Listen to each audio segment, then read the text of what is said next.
presença. Obrigada também a você por essa oportunidade. E eu vou abordar o tema da violência relacionada ao videogame a partir do impacto que nos causa um episódio de barbárie. Eu escolhi essa perspectiva pretendendo mostrar o quanto nós estamos envolvidos e quanto isso nos afeta diretamente. Então, quando uma notícia de tragédia chega até nós, como o caso do garoto do Realengo, ou tantos outros que já ocorreram, ficamos estarrecidos, chocados. Né? Isso, a princípio, é a primeira reação, né, que nós temos. E aí, a partir disso, a partir desse estarrecimento, eu quero discutir aqui com vocês duas possibilidades de reação. Nós conseguimos absorver o choque? Essa vai ser a primeira. Ou nós resistimos ao choque? Essa é a segunda opção. Na realidade, essas duas opções não estão assim distintas, né? Elas acontecem ao mesmo tempo, uma assim, em sequência à outra, tá? Mas vamos começar falando da resistência ao choque, que é a reação mais imediata, que é uma reação de defesa. E resistir ao choque significa não querer. Mais do que não querer, significa não conseguir deixar impactar por aquela notícia. E reagir imediatamente, se defender desse horror que ameaça desintegrar o nosso psiquismo. Tá? Então nós reagimos a isso. Como que nós vamos reagir a isso? Nós vamos ficar muito revoltados. Né? Não é assim que acontece? Toma conhecimento de uma notícia bárbara como essa, nós ficamos muito revoltados. E veja bem essa palavra, revolta, quer dizer, vai ter volta. Quer dizer, eu quero devolver aquilo, eu não quero aceitar isso. Né? E uma forma de revolta é sentindo ódio. Né? Nós sentimos ódio por quem provocou aquilo. Nós ficamos com muita raiva.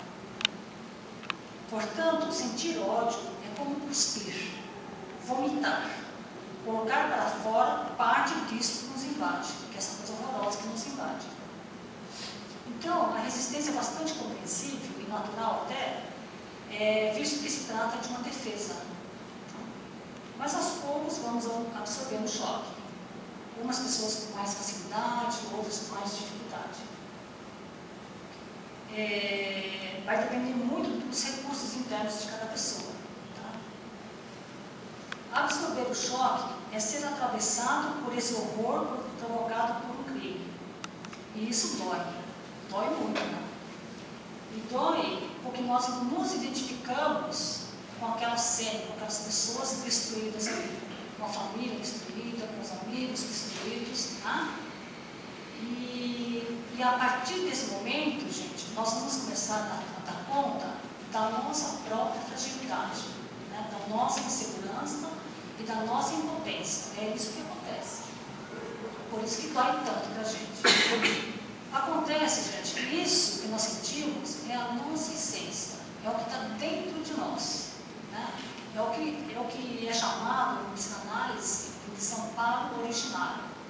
Ninguém escapa disso, todo mundo tem lá, que é a primeira experiência de todo ser vivo. Né? E se não fosse o acolhimento da família, né, ou um ambiente minimamente propício a isso, seríamos jogados na loucura e morte. Tá? Mas nenhum acolhimento faz blindagem perfeita. Sempre acontecem alguns vazamentos. Pequenos vazamentos desse mal-estar são necessários para colocar o ser humano em movimento. Na realidade, nós não podemos ficar totalmente blindados, tá? Porque senão viveremos num redondo e isso não é vida. Tá? A vida é o contato com as outras pessoas. Com isso, por causa disso, nós vamos nos unir a outras pessoas, criamos laços, fazemos acordos, formamos parcerias, grupos, comunidades. Assim se forma uma sociedade. Portanto, a sociedade é constituída basicamente por conta desse nosso desamparo. Naturalmente, temos outras inquietações, né? Mas hoje a gente estivesse só falando isso, né, para ter uma ideia. E as tragédias podem provocar um rompimento da habilidade e desagregar o psiquismo. Por isso que nós vivemos constantemente apreensivos, né? Daí vem a nossa angústia, né? A ansiedade. E ainda, provocados pelo desordem, as pessoas procuram compreender as circunstâncias e motivações do ato violento, não só para acalmar, né? Como para tentar prevenir ou controlar outras manifestações. Assim, a mídia, né, as pessoas, as instituições, né, vasculham para descobrir o que pode ter provocado um comportamento criminoso. Regra geral, os apontados são os pais, a escola, a mídia, as instituições, né, os órgãos públicos. Tá? E mais recentemente, quem tem sido muito atacado são os videogames. E quem fica na mídia direta vai ter que se explicar. Né? É isso que acontece. E hoje estamos aqui reunidos exatamente por causa disso. Existe uma crítica de que o videogame incentiva a prática da violência. Aliás, da mesma forma que criticam também a liberação de porte de armas, né? Criticam também falhas nas políticas de saúde, né? Saúde mental, essa coisa, principalmente. Então, nesse momento, cada setor é convocado a pensar na sua possível parcela de responsabilidade. As pessoas se colocam na mira e elas vão ter que responder. E isso, gente, é muito saudável, é muito bom. Né? É muito bom porque nos obriga a pensar, nos obriga a pesquisar e isso é necessário para manter a saúde da sociedade. Então, a partir desse ponto, pretendo discutir a questão do videogame e violência. O videogame que foi criado como brinquedo infantil passou a ser um canal de expressão do inconsciente, como são os filmes, os romances e as peças de teatro. E os jogos que nós preferimos, que tanto nós gostamos, eles vão falar diretamente daquilo que está no nosso inconsciente. E se assim não fosse, não estaria fazendo o sucesso que faz. O sucesso vem exatamente por causa disso, porque algo ali, né, no jogo ou no filme, fala diretamente de nós. Então, só para dar uma ideia a vocês do que significa ser expressão do inconsciente, vou contar o caso de uma senhora de 68 anos, né, vovó, dona de casa, vem de uma família bem estruturada, bem confortável. Mas ela está em profunda depressão. Tá? E ela me dizia, não tenho vontade de nada, nem de ver TV. E eu que gostava tanto de assistir a filmes, e eu só gosto de filmes de violência. Essa senhora de 68 anos, vovozinha. Desde menina, sempre foi diferente de minhas amigas que gostavam de filmes de romance, né? Românticos. Só assistia a filmes policiais. Quanto mais violento, mais eu gostava. Aí ela me pergunta, não é isso violento, mais eu gostava. Aí ela me pergunta, não é estranho? Sempre me perguntei, por que Deus? Por que eu gosto tanto de filme violento? Então, gente, é isso que é a expressão do inconsciente. Quando a pessoa estranha alguma coisa nela, alguma coisa na vida dela que não está se conectando com o geral. Né? E aquela preferência dela colocava assim, fazia uma questão para ela. É isso a expressão do inconsciente. Alguma coisa ali no filme violento é dela. Fala dela por via indireta. Né? Na realidade, é porque ela não abre espaço, né? De uma forma muito violenta. Nós ficamos muito atraídos por alguma coisa que está ali. Só que aquilo que está ali não tem espaço na minha vida. Tá? De forma genérica, muito ampla, posso dizer que quando alguém se sente atraído por videogames de violência, não significa necessariamente que ela seja uma pessoa violenta, mas que de alguma forma ela está buscando expressão para a sua potência, para a sua sexualidade, para a sua criatividade também.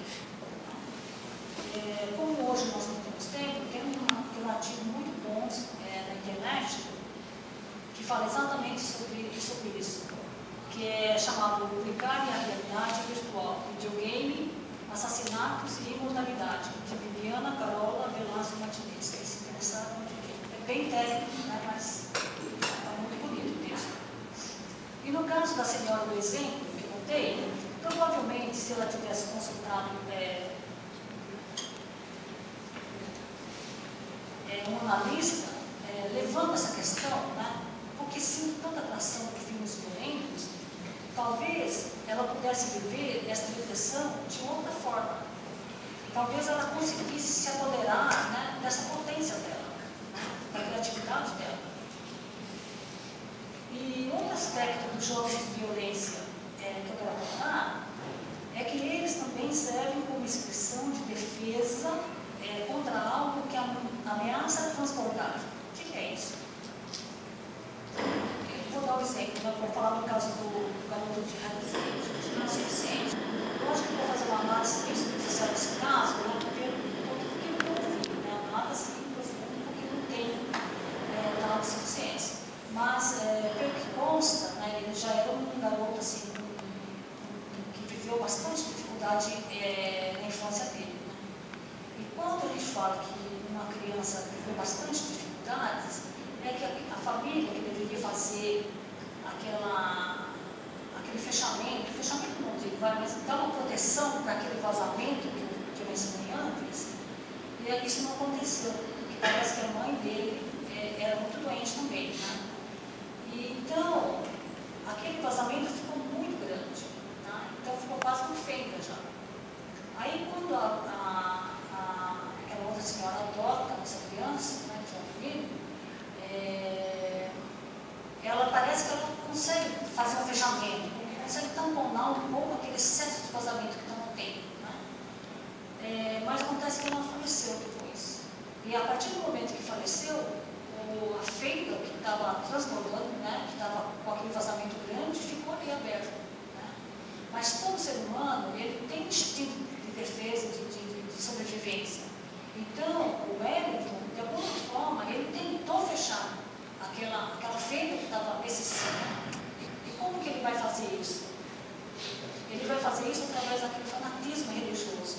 Né? Ele busca na religião, de alguma forma, alguma coisa que o acolha e tampone. Mas só que ele não conseguiu fazer isso, né? Porque aquela fenda era muito maior e o transbordamento foi muito grande. Né? Então, só lhe restou a verdade mesmo. E um terceiro aspecto, esse sim, merece bastante cuidado, é a questão da identificação. As pessoas se identificam com a vítima, né, com o herói, com a mocinha, mas também podem se identificar com o bandido. Esse é o problema. Depende muito de como esse bandido é usado. Para finalizar, penso que a violência na sociedade ocorre muito mais por falta de bons canais de expressão, muito mais por falta de acolhimento, inclusão e responsabilidade social, do que pelas produções consideradas perniciosas. Com certeza, há muitos outros aspectos a serem avaliados, porém, o que pretendo dar destaque aqui, hoje, é a questão da nossa responsabilidade. Nada é sem responsabilidade. Para ninguém, nem para quem joga, nem para quem cria ou comercializa. Apesar de nem sempre conseguirmos avaliar todos os alcances dos nossos atos e nem sempre prevenir as ocorrências de barbárie. Essa